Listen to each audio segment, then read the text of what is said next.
እሱን ደስ ለማሰኘት የሆነ ሰውየውን ደስ ለማሰኘት እንኳን ዋጋ ይከፈላል ዝቅ ብለን በቃ እሱ ደስ ካለው ምንም እንገባለን ለማስደሰት እንኳን ሰውን ለማስደሰት ማን ከፍለው ዋጋ የለም እንኳን ለሰው ስለዚህ ለእግዚአብሔር ደስታ ኖሮ ማለፍ ይሆናል ይደርስ ሰውን ለማስደሰት ብትሮጡ እንኳን ነገሮች ላይ ዘልቁ ይችላል እግዚአብሔርን ግን በማስደሰት ብንኖር ክብር ይጠብቀናል ሽልማት ይጠብቀናል መክሊት ይጠብቀናል አክሊል ይጠብቀናል ስለዚህ የቀራ ወገኖቼ ዛሬ ለምሳሌ የምናከብረው ያለው በዓል ያልነው ክርስቶስ ኢየሱስ የከፈለው ዋጋ ትዝ ብሎን ከሆነ ትዝ ካለ እንደተከፈለ ሰው ለመኖር ቃል የምንገባበት ቃል ኪዳንን የምናጠብቅበት ወንጌልን ለመናገር ይሄንን የሞተውን ክርስቶስን ለማብሰር ለሌሎች ለመናገር ዋጋ ለመክፈል ይበልጥ ምን ተነክርበትን ቃል ኪዳን ከእግዚአብሔር ጋር ምናደርግበት ሊሆን ይገባ ነበር ያ ይነገራል አጋደ ሆኖልና ድል ከዚህ በኋላ ወለምታምን አበረሃን ሞት ተሻራ ምናምን ጉራ አንተስ እነስ ለዚህ ይህን ዋጋ ለከፈለ ጌታ ክብር እንደሚገባ ኖሮ ለማለት ምን አለ እንተካል እና ለእግዚአብሔር ደስታ መኖር ይሁንልን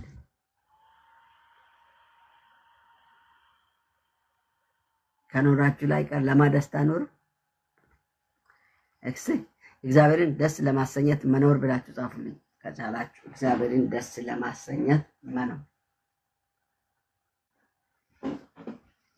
ኑሮ ካልቀረ ማንን ደስ ለማሰኘት መኖር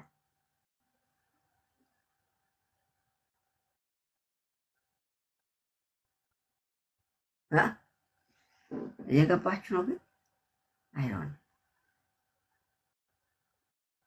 እኔ ውስጤን ነቅቷል አሁን ይሄን ብቻ ብዬ ብጨርስ ምንም ችግር የለብኝም እንዳትረሱ ለኛ ደስታ እሱ ደስታውን አጣ ለኛ ደስታ እሱ ምን አጣ ሰላሙን አጣ ለኛ ደስታ እሱ ደሙን አፈሰሰ ለኛ ደስታ እሱ ስጋውን ተቆራረጠ ተንገላተተ ጣር ያዘው የሞት ጥርስ ገባ የደም ላብ አላበው ለማ ደስታ ለኔ ደስታ አንተስ ዛሬ ለሱ ደስታ ትኖራለህ ትኖር እሱን ሳቢያዙ thank you ማስ ለማ ደስታ እንኖር ያ አይጥማችሁ ብዙ ሰው ላይ ጥሞ ይችላል አሁን ያላችሁ ሰዎች ይጥማችኋል ብዬ ተስፋ አደርጋለሁ የእውነት ይገባችኋል ትረዱኛላችሁ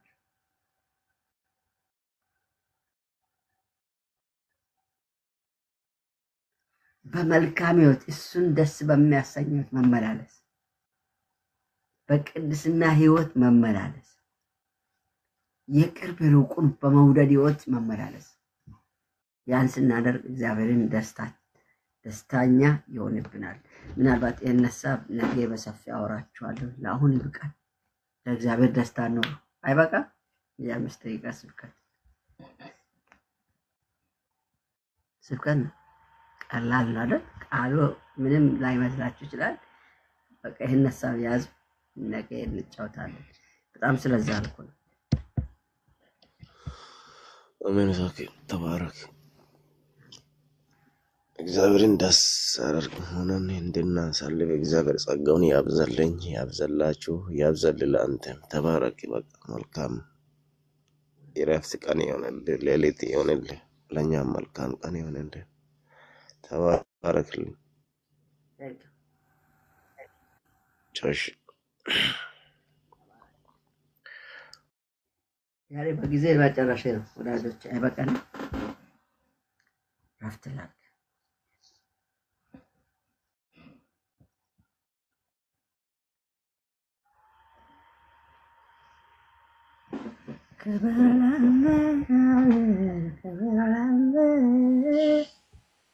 ይሳኮር ጌታ ኢየሱስ ይባርክ። ተባረክ ተባረክ። ዛሬ ቸርች ነበርክ መሰለኝ ደክሞሃል። ቸርችም ነበርኩ። ቀኑ ቢዚ ቸርች ይሁድ ጥሩ እረፍት የሌለ ቸርች ትሄዳለህ? ሩቅ ነው ደግሞ የኔ ቸርች ካለህበት ይርቃል።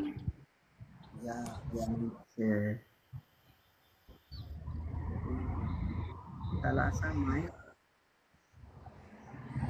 ሩቅ ነው። 60 ኪሎ ሜትር የሚባል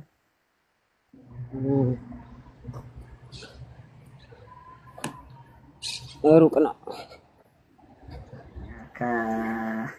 ከአዲስ አበባ መንደር ባለው ጥያ አካባቢ ደርሳል።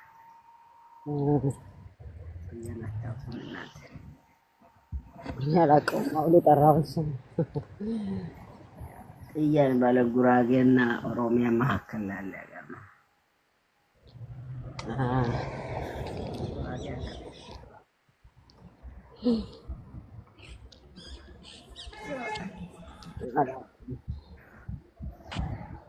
ዛሬ ስራ አለ ማለት ነው ጠዋት?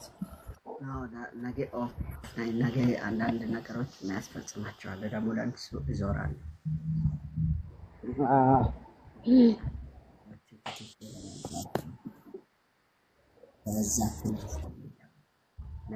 ነገም ራሱ መጥፎ ቀን ቢዚ የሚሆን ቀን ስራ ቀን እንደሆነ ገብተሽ በቃ በስራ ምክንያት ትቆያለሽ።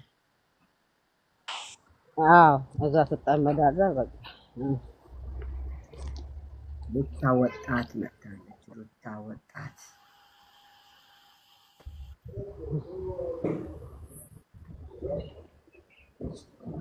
ማውራታችን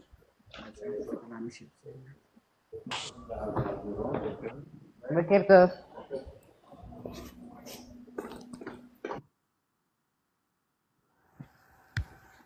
በነፃነት እንድንኖር ነፃ ያወጣን እግዚአብሔር ይመስገን። አሜን። ተባረክ፣ ጸጋውን ያብዛልህ። መልካም ምሽት ይሁንልህ። ተባረኩ ቅዱሳን። መልካም ቀን ይሁንላችሁ ለእናንተም።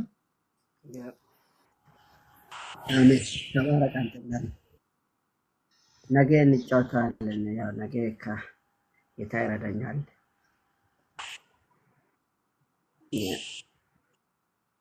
ሩታ አታወሪም? ወጣሪ ሰላም ለእናንተ ይሁን ቅዱሳን፣ እንዴት ናችሁ?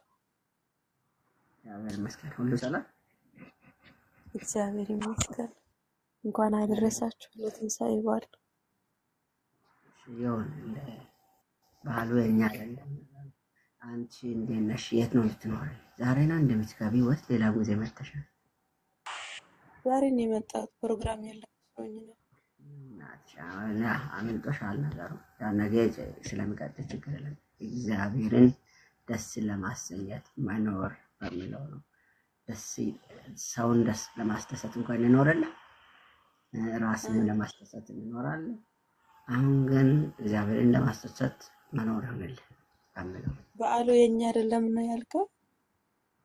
የኔ አይደለም። እናንተ ማራክቻ የኔ አይደለም ማለት በዓል ሲባል እኮ መብላት መጠጣት ብቻ ሳይሆን ያው ማመስገን ነው። ትዝታው ራሱ መጽሐፍ አይለንም። ፋሲካ አክብሯል ተባለ። ወንጌል ስለክ በጊዜ እሺ ተባረክ።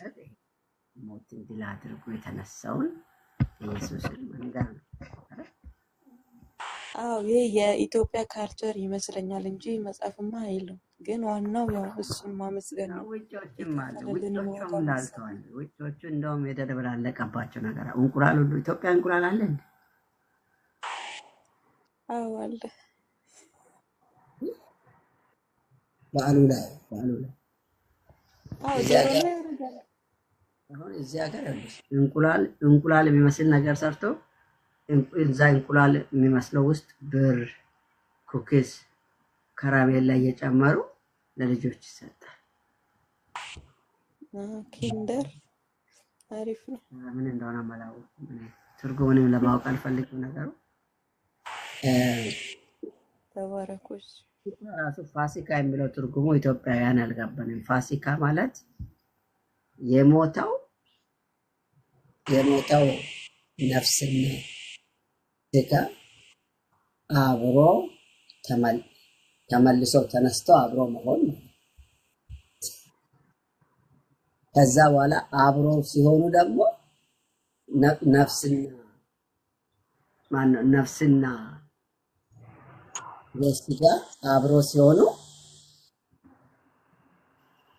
ኢየሱስን ሲቀበል ደግሞ ህይወት ይሆናል። የዘላለም ህይወት ያላቸው ይሆናል። አሊያ የዘላለም ሞት ይጠብቃቸዋል። ህይወት የላቸው ማለት ነው። ነፍስ አላቸው ግን ህይወት የላቸው። ህይወትና ነፍስ ልዩነት አለው። ብዙ ላይገባን ይችላል። ለዚህ ነው እኔ ትንሣኤና ህይወት ነኝ አለ።